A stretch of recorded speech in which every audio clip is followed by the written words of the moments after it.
गाड़ी देनी हो गाड़ी दिया लो तारा मा तारी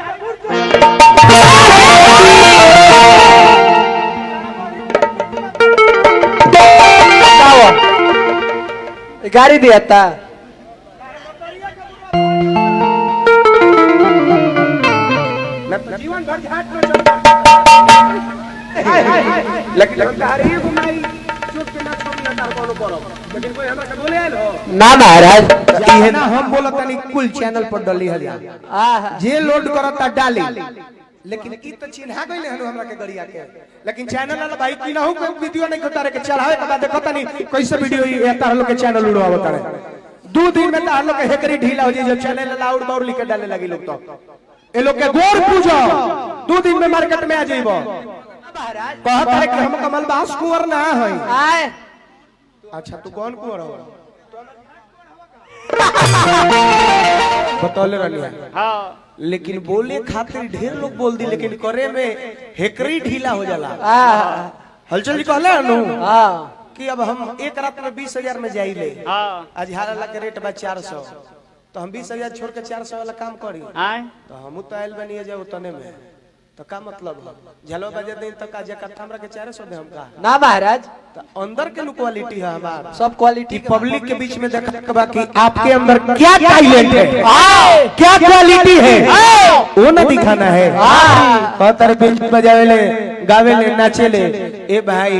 तो हम एगो गायक होते हुए भी सारा काम करत नहीं अब तू एगो गायक होते हुए खाली गावत गावत तो हमरा तार में अंतर बाकी ना बोले बा बाकी ना बोले बा ध्यान बुझो आज से 10 साल बरिस से 20 बरिस कतनो पहले से गावो लेकिन देखाई 2 साल से गा के मार्केट में तारा सामने बैठल बनी नु 2 साल से पहले तू कहां रहला खोजला हो हर जे करता से कहला कि झाल बजौले बड़ सब हम कह के तू कोरस कइले बड़ो कहो ई बात कोई जानतो ना हो पहले हलचल कोरस करत रहले हमरा में हे साज छू के कहतनी आज कैसेट सुना दे तो लोग सोच में पड़ जाबी माइक के बोलते चलता है कि झाल बजे ये किया है वो किया है हमरा तारा में अंतर कतना के बा कतना के बा यही जा लोग बुद्धि के था लगा ले तू माइक में गड़ियोला हमरा के काजी डायरेक्ट तू गाड़ी देला तो होने से भैया चाचा लोग डांट के बैठा देलक काहे लेकिन तारी घुमाई चुप के ना छोड़ ना तार कोनो करो लेकिन कोई हमरा के बोले आइल हो ना महाराज इहे देखो अकल के था ही जे लागल कि ना इज्जती के नानू हो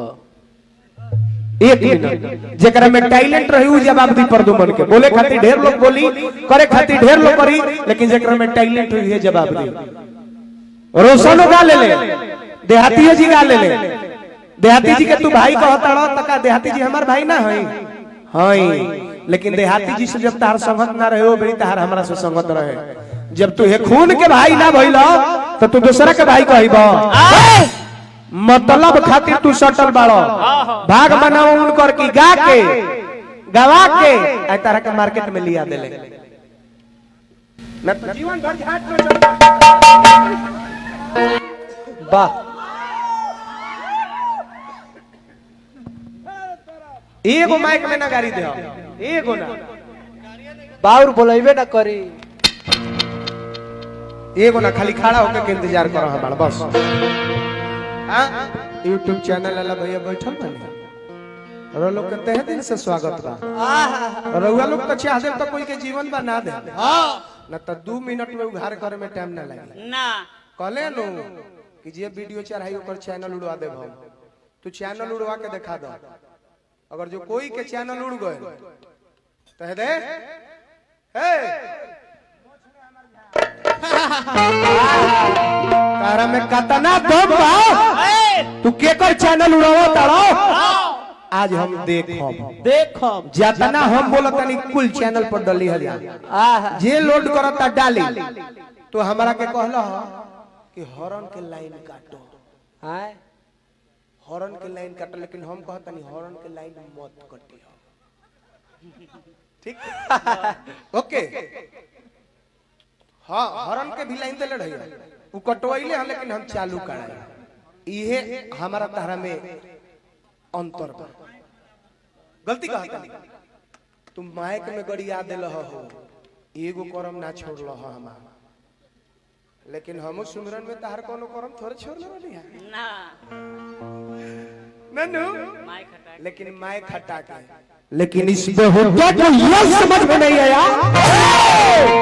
कि कौन सी समाज में कैसा वाणी का प्रयोग करना चाहिए। इतने विद्वान लोग बैठे हैं ना, आप मेरे मुख से कितने गलीज बात सुने होंगे। जो सुने हैं इधर का भाई लोग सुने होंगे, कहने के लोग ना सुने होंगे। किसी विद्वान ने इस बात को लिखा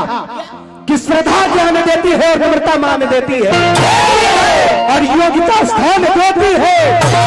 और ये तीनों अगर जो व्यक्ति को मिल जाए तो व्यक्ति को हर जगह सम्मान देती है। इसलिए भूख लगने पर भोजन करना ये प्रकृति है, और बिना भूख के बार बार भोजन करना ये विकृति है, और अपने ना खाकर किसी भूखे को भोजन कराना यही हमारी भारत की संस्कृति है।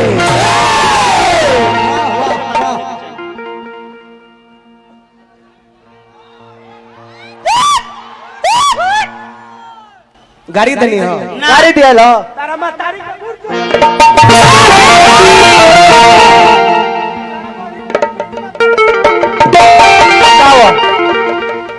गाड़ी दिया था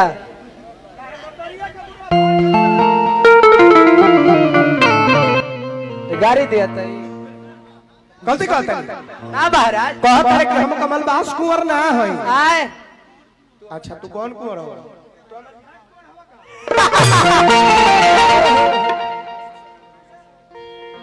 जब उतना लेवल वाला हस्ती हमारा से मुरी झुका के चले ले,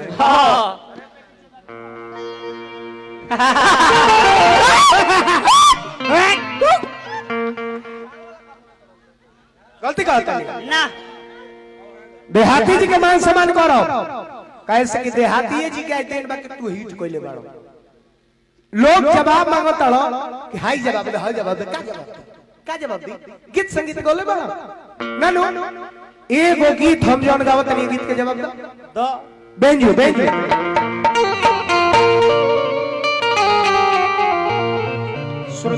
श्रोता से हमें को बात पूछल चाहब,